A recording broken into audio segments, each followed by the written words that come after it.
అందరికీ నమస్కారం అండి. సంకటహర చతుర్థి గురించి కొన్ని విషయాలు. వినాయకుడు అంటేనే పరిపూర్ణతకు ప్రత్యక్ష స్వరూపం. దేవతలందరిలో తొలి పూజ అందుకునే వినాయకుడు పూజా శుభకార్యం ఏదైనా సరే ముందుగా పూజిస్తాం. భక్తుల జీవితంలో అవాంతరాలు, కష్టాలు, సమస్యల నుండి గట్టెక్కించే విఘ్నేశ్వరుని కొలిచే సంకటహర చతుర్థి వ్రతం. సంకిష్టి అనే పదం కష్ట సమయంలో విముక్తి అని అర్థం. గణపతికి అత్యంత ప్రీతికరమైన తిథుల్లో ప్రధానమైనది చవితి తిథి. అయితే చవితి, చతుర్థి పూజను రెండు రకాలుగా పూజిస్తాం. మొదటిది వరద చతుర్థి, రెండవది సంకటహర చతుర్థి. అమావాస్య తర్వాత వచ్చే చతుర్థి రోజు చేసే వ్రతాన్ని వరద చతుర్థి అని, పౌర్ణమి రోజు చేసే వ్రతాన్ని సంకష్టహర చతుర్థిగా అంటారు.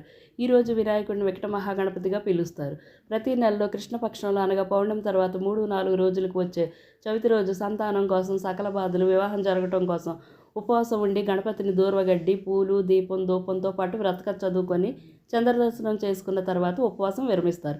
సంకటహర చతుర్థి రోజు వ్రతం చేయడం వల్ల గణేశుడు ఆశీస్సులు లభిస్తాయని